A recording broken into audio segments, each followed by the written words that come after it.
Lukas 14:7-11. Nang mapansin niya na pinipili ng mga panauhin ang mga upuang pandangal, siya ay nagsalaysay sa kanila ng isang talinghaga. Kapag inanyayahan ka ng sino man sa kasalan, huwag kang uupo sa upuang pandangal.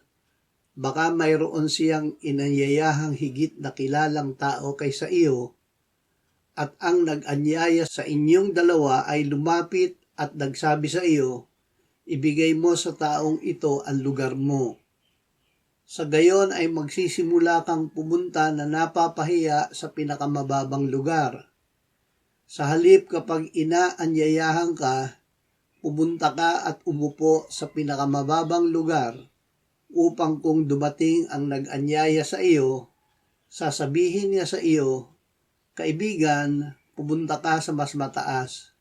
Kung gayoy magkakaroon ka ng karangalan sa harap ng mga kasalo mong nakaupo sa hapag, sapagkat ang bawat nagmamataas ay ibababa at ang nagpapakababa ay itataas. Kagandahang loob ng nagdaos ng piging.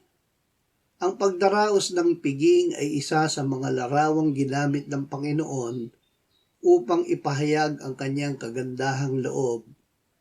Ang pag-aanyaya sa mga panauhin ay pahayag na nakikilala niya sila at ang kanilang tunay na katayuan. Nasa kanya ang pagpapasya kung sino ang panauhing pandangal at kung saan lugar siya pauupuin. Huwag magkamaling pangunahan ang Panginoon dahil ang kalooban niya ang dapat masunod.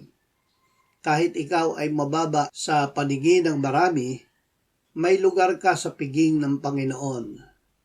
Nang may tumangging dumalo sa kanyang mga inanyayahan, sinabi ng puno ng piging sa kanyang alipin, pumunta ka agad sa mga lansangan at sa makikipot na daan ng bayan, at dalhin mo rito ang mga dukha, ang mga pilay, ang mga bulag at ang mga lumpo.